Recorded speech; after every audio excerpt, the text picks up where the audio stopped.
माता की कैसे हैं आप लोग। आशा करती हूँ माता काली और बाबा भोलेनाथ की कृपा आप सभी पर बनी होगी और आप सब लोग खुश होंगे और माँ आपके अंधन के भंडारे भरती रहें, ये मैं माँ से हमेशा प्रार्थना करती हूँ। चलिए आज बात करते हैं कि सच्ची भक्ति क्या होती है। जो हम भक्ति करते हैं तो सच्ची भक्ति क्या होती है। लोग बोलते हैं हम भक्ति करते हैं, हमें इतना टाइम हो गया, हम ऐसा करते हैं, हम वैसा करते हैं, फिर भी हमारी लाइफ में परेशानी कम नहीं हो रही है।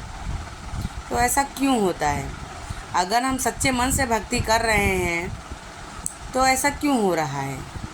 जब हम सच्ची भक्ति करने लगते हैं या सच में मतलब कि एक होता है जैसे कि हम हज़ारों कांटों के बीच में भी घिर गए, उसके बावजूद भी हमें विश्वास है कि ये कांटे हमारा कुछ नहीं बिगाड़ेंगे। कुछ टाइम के लिए चुभ ज़रूर सकते हैं लेकिन ये हमें प्रॉपर तरीके से घेर नहीं सकते हैं, क्योंकि हमारे पास हमारी महामाई की कृपा है।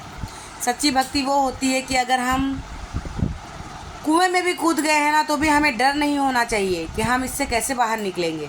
हमें विश्वास होना चाहिए अपने देवी देवता पे कि ये हमें निकालेगी, अपने आप निकालेगी। हमें किसी चीज़ की टेंशन लेनी ही नहीं होती है।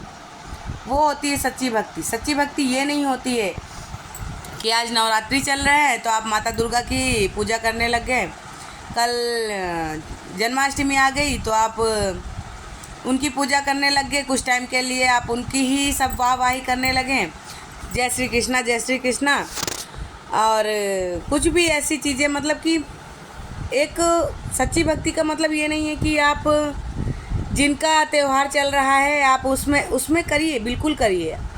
वो भगवान है, देवी देवता है, सबकी पूजा करनी चाहिए, सबकी पाठ करना चाहिए, सब पर सबकी कृपा होनी चाहिए। लेकिन इसका मतलब ये नहीं है कि अगर आप माता भगवती के भक्त हैं, माता दुर्गा के भक्त हैं, तो अब जन्माष्टमी चलने लगी तो आप माँ को भूल गए और बस जय श्री कृष्णा चालू कर दिए। कीजिए, आप कान्हा जी का भी कीजिए, लड्डू गोपाल का कीजिए, या गणपति का कीजिए, भोले बाबा का कीजिए, बालाजी का कीजिए, सभी की पूजा करिए। सभी की कृपा होनी चाहिए, सभी अपने अपने आप में श्रेष्ठ हैं।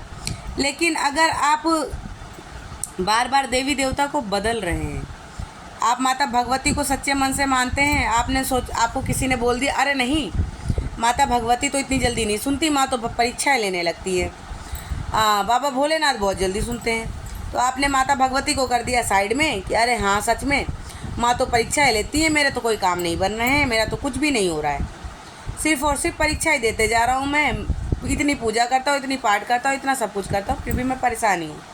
अब आपने माँ भगवती को कर दिया साइड में और भोले बाबा के शरण में चले गए कि आपने सुन लिया कि भोले बाबा भी कलयुग के जागृत देवता हैं और वो तो बहुत ही जल्दी सुनते हैं। तो ये भक्ति नहीं होती है कि आप किसी और देवता के लिए अपने इष्ट को भूल जाएं, अपने इष्ट को पीछे रख दें और दूसरों को आगे कर दें।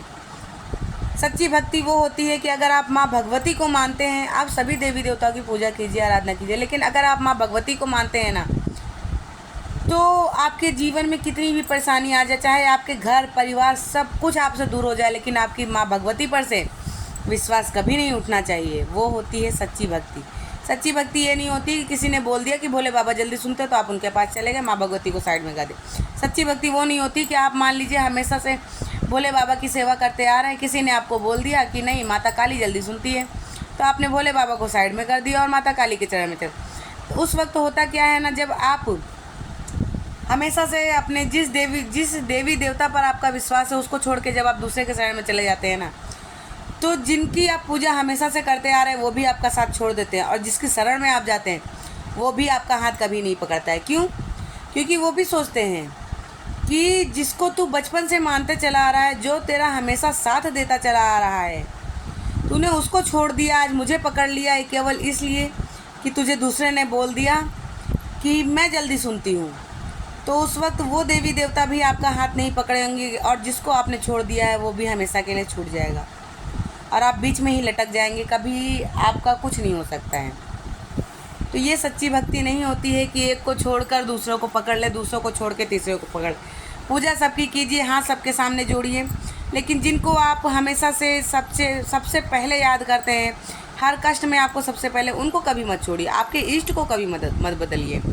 जो इष्ट को बदलते हैं ना, उनका ना फिर इष्ट साथ देता है, ना कुल देवी देवता साथ देते हैं, ना ही कोई देवी देवता साथ देता है, क्योंकि उनको भी देवी देवता को भी पता होता है ये तो अपने लालच से मेरे पास आया है, ये तो सिर्फ अपने मतलब से मेरे पास आया है, बाकी हमसे इसका काम निकलने के बाद क्या मालूम ये हमको भी छोड़ दे।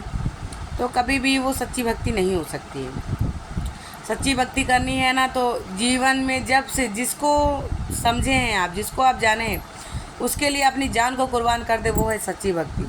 वो आपका अच्छा करे तो भी उस पर विश्वास कीजिए, आपका अच्छा ना करे तो भी आप विश्वास कीजिए, वो है सच्ची भक्ति। देखिए, आप तो ये देखते हैं कि हम इतनी पूजा कर रहे हैं, हमारा ये कार्य नहीं बन रहा है, लेकिन आप ये नहीं देखते हैं कि आपने अगले जन्म में ऐसे कौन कौन से पाप कर्म करके आए हैं कि जिसकी वजह से आपको ये झेलना पड़ रहा है। बच्चे ये तो देख लेते हैं कई बार, अरे देखो हमने तो इनकी भक्ति चालू करी, मेरे घर में तो एक्सीडेंट चालू हो गए, मेरे घर में तो लड़ाई झगड़ा चालू हो गए।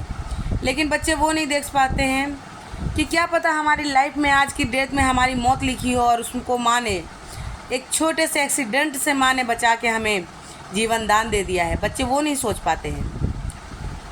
तो आशा करती हूँ आपको ये वीडियो अच्छी लगेगी। अच्छी लगे तो दूसरों को भी शेयर कीजिए, और चैनल पर नए आए हो तो चैनल को सब्सक्राइब ज़रूर कीजिए, लाइक कीजिए, बेल आइकन को प्रेस कीजिए। मिलते हैं अगली वीडियो में और कोई नई जानकारी के साथ। और आप लोगों को जिस चीज़ पर भी वीडियो चाहिए हो, जिस चीज़ की भी जानकारी चाहिए हो, कमेंट में करके लिख कर बताएं कि आपको किस चीज़ पर वीडियो चाहिए, हम उस पर वीडियो ज़रूर बनाएंगे।